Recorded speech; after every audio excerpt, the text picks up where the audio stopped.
आज हम बात करने वाले हैं हरियाणा भिवानी में हुए Manisha rape and murder case के बारे में। मनीषा ना तो छोटे कपड़े पहनती थी, ना उसको देर रात तक पार्टीज का शौक था, न वो देर रात तक घर से बाहर रहती थी। मनीषा एक बहुत ही साधारण लड़की थी। वो एक बहुत ही गरीब फैमिली बैकग्राउंड से आती थी, जो अपने घर को सपोर्ट करने के लिए एक प्ले स्कूल में जॉब भी करती थी। 11 अगस्त के दिन को भी वो स्कूल के लिए निकली, पर उसके बाद कभी वापस नहीं लौट पाई। शाम में स्कूल से घर लौटते टाइम उसको पता चलता है कि एक कॉलेज में नर्सिंग का फॉर्म भरे जा रहे हैं। वो अपने पापा को कॉल करके बताती है कि पापा मैं कॉलेज जा रही हूँ नर्सिंग का फॉर्म भरने के लिए। मोस्टली वो कभी भी ऐसा नहीं करती है कि शाम में लेट घर आए, इसलिए आज उसको लेट घर आना था, तो इसलिए उसने अपने पापा को कॉल करी कि पापा आज मैं लेट हो जाऊंगी, मैं कॉलेज जा रही हूँ फॉर्म को पता करने के लिए। अगर मनीषा कॉल पर अपने पापा को इस कॉलेज के बारे में जिक्र नहीं करती, तो आगे चलकर इस केस में कभी भी कॉलेज का इन्वॉल्वमेंट शामिल नहीं हो पाता। अपने पापा की कॉल कट होने के बाद मनीषा एक और कॉल करती है डिलीवरी बॉय को। उसके बाद वो फिर से अपने पापा को कॉल करती है, जो कि मिस कॉल होती है। उसके पापा कॉल पिक नहीं कर पाते हैं। जब उसके पापा थोड़ी देर बाद मिस कॉल को देखते हैं, तो वापस कॉल बैक करते हैं मनीषा के लिए। फिर मनीषा कॉल पिक नहीं करती है। उसके एक दो बार और कॉल करने के बाद फिर मनीषा का फोन स्विच ऑफ हो जाता है, और उसके बाद उसके पापा को टेंशन होने लगती है कि मनीषा का फोन आकर स्विच ऑफ क्यों हो गया है। मनीषा के पापा ने पुलिस रिपोर्ट में बताया कि उसके कई बार कॉल करने के बाद भी फोन बार बार स्विच ऑफ हो रहा था, जिसकी वजह से उसको टेंशन होने लगी। फिर करीब रात 12:30 बजे के आसपास मनीषा का फोन स्विच ऑन हुआ। उसके बाद उसके पापा ने कॉल करी, पर मनीषा के फोन से किसी ने कॉल पिक नहीं की। फिर थोड़ी देर बाद कई बार कॉल करने के बाद फोन दोबारा से स्विच ऑफ होने हो गया। उसके बाद उसके पापा को और ज्यादा टेंशन होने लगी कि कहीं मेरी बेटी के साथ कुछ गलत तो नहीं हो गया है। उसने पुलिस में रिपोर्ट करी, वो पुलिस के पास गया। पुलिस आई, जिस कॉलेज के बारे में मनीषा ने बताया था, उसका पापा पुलिस को लेकर उस कॉलेज गया। कॉलेज में जाकर देखा तो कॉलेज में 4 चौकीदारों के अलावा कोई और नहीं था, जो कि चारों चौकीदार नशे में पूरी तरह से धुत थे। पुलिस ने जब उनसे मनीषा के बारे में पूछा, तो उन्होंने कहा कि हमने कोई मनीषा को नहीं देखा है, ना ही कोई मनीषा यहाँ पर आई है। तो इतना सुनकर पुलिस वापस पुलिस स्टेशन आ गई और अपने अपने कामों में लग गई। जब मनीषा के पापा ने पुलिस से कहा कि तुम अपना काम क्यों नहीं कर रहे हो, एक बार उनसे पूछताछ करो अच्छे से, उन पर थोड़ा प्रेशर डालो, उन पर थोड़ा दबाव डालो, उनसे अच्छे से पूछोगे तो वो तुम्हें बताएंगे कि मनीषा कहाँ है। क्योंकि उसने मुझे जिक्र किया था कि कॉल पर कि मनीषा उसी कॉलेज जा रही है नर्सिंग के फॉर्म के बारे में पता करने के लिए। बल्कि उल्टा यह हुआ कि पुलिस ने मनीषा के पापा के साथ देने के बजाय मनीषा पर ही इल्जाम लगा दिया कि आपकी बेटी किसी के लड़के के साथ भाग गई होगी, 2-3 दिन में वो खुद वापस आ जाएगी, तो आपको खुद पता चल जाएगा क्यों भागी थी। उस रात मनीषा का पापा ने बार बार पुलिस से यही बात कही कि उसकी बेटी कभी भी इतनी देर रात तक घर से बाहर नहीं रहती है, वो शाम होते ही घर लौट आती है, मुझे कुछ गड़बड़ लग रही है। आप उन चारों चौकीदारों से कॉलेज वापस जाकर अच्छे से थोड़ी पूछताछ करो, सीसीटीवी फुटेज है जो कॉलेज के वो चेक करो, या फिर आसपास का सीसीटीवी फुटेज है वो चेक करो, क्योंकि मनीषा कॉलेज ही गई थी। पर पुलिस ने बार बार मनीषा के पापा से यही बात कही कि आपकी लड़की किसी लड़के के साथ भाग गई है और 2-3 दिन में वापस आ जाएगी, आप परेशान मत होइए। मनीषा के पापा ने पुलिस से सारी रिपोर्ट 11 अगस्त को की थी, जिस दिन मनीषा गायब हुई थी। पर पुलिस ने अपने काम में लापरवाही बरती, पुलिस ने अपने काम में देरी की।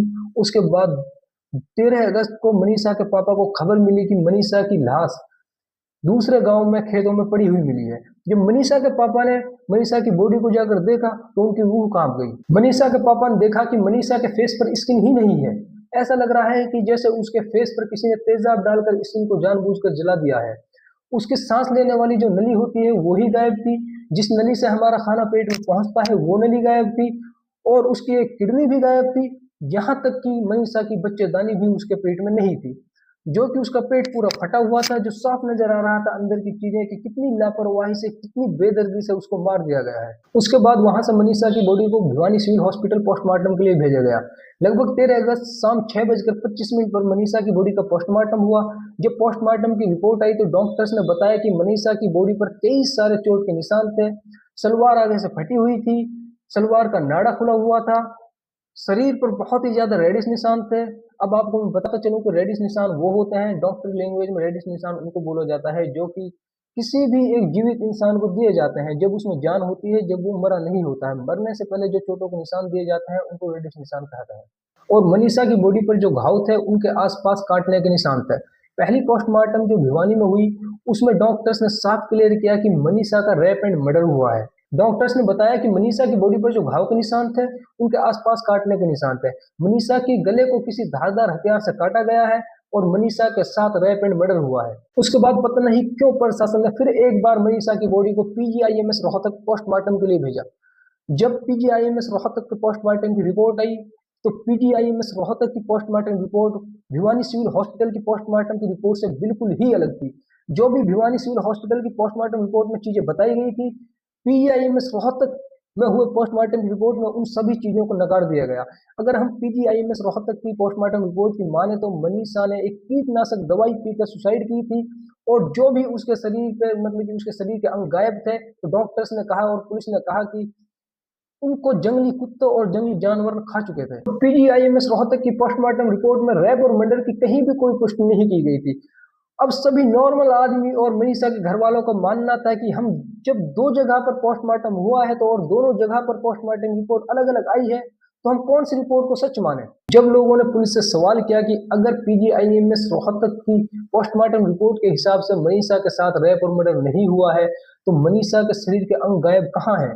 मनीषा के चेहरे को ऐसा क्यों लग रहा है जैसे तेजाब डालकर जलाया गया है?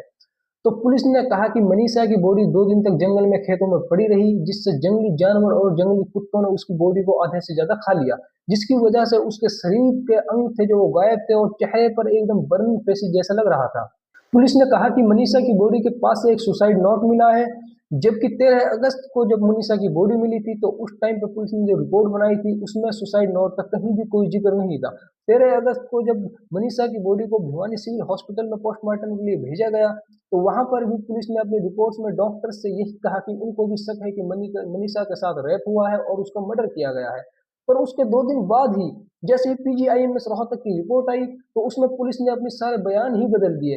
पुलिस ने जबरदस्ती एक सुसाइड नोट लिखा और उसको बताया कि ये मनीषा की बॉडी के पास मिला है और मनीषा की ही हैंडराइटिंग है, जबकि जिस बंदे ने पहली बार वहां पर बॉडी पड़ी हुई देखी थी, जिसको पहली बार जंगल में लाश दिखी थी, उसने बताया कि उसको बॉडी के पास कहीं भी कोई सुसाइड नोट नजर नहीं आया, और जब तक कि पुलिस वहां से बॉडी को भिवानी सिविल हॉस्पिटल नहीं लेकर गई थी, वो वहीं पर मौजूद था। पुलिस को वहां पर कोई भी सुसाइड नोट नहीं मिला था। मनीषा के पिता ने पुलिस की और पीजीआईएमएस रोहतक की सेकंड पोस्टमार्टम की सभी रिपोर्ट्स को नकार दिया।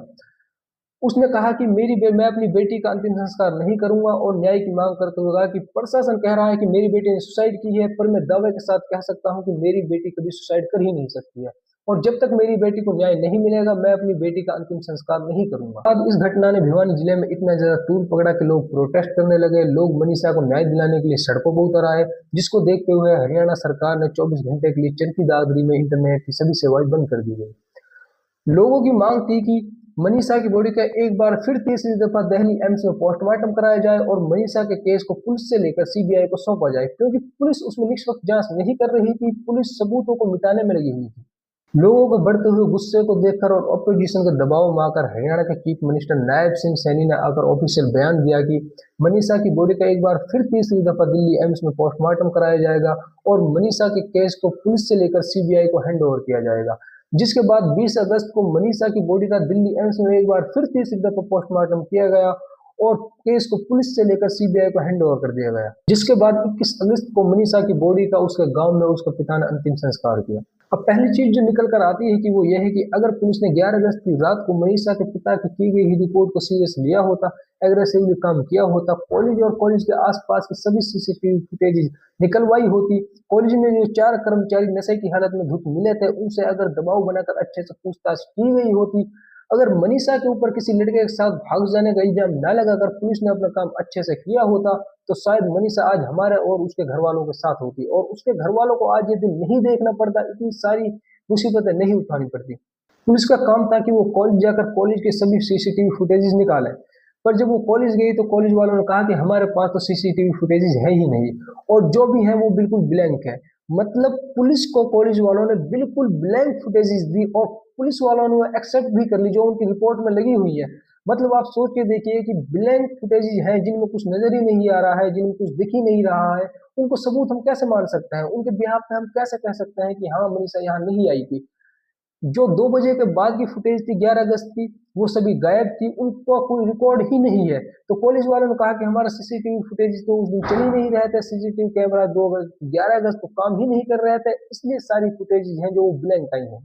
मगर इतना सब होने के बाद भी मनीषा के पिता संजय का कहना है कि मेरी लड़की के साथ जो भी कुछ गलत हुआ है वो सिर्फ और सिर्फ इस कॉलेज में हुआ है, क्योंकि मेरी बेटी ने जब मुझे कॉल की थी, इस कॉलेज के अलावा कहीं और जाने की बात नहीं की थी।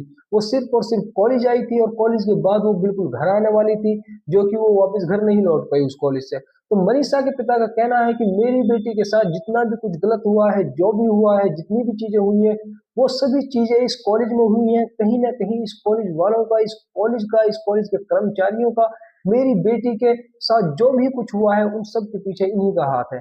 अब देखते हैं पुलिस से रिपोर्ट सीबीआई को सौंपी गई है, तो सीबीआई इसमें कितना कुछ कर सकती है। सीबीआई पिछले 9 सालों में नजीब को तो ढूँढ नहीं पाई है। अब देखते हैं वो मनीषा के कातिलों को ढूँढ पाती है या फिर इसको भी ऐसे ही 2-3 साल बाद लगाकर बिना किसी प्रूफ के ऐसे ही इस फाइल को बंद कर दिया जाएगा।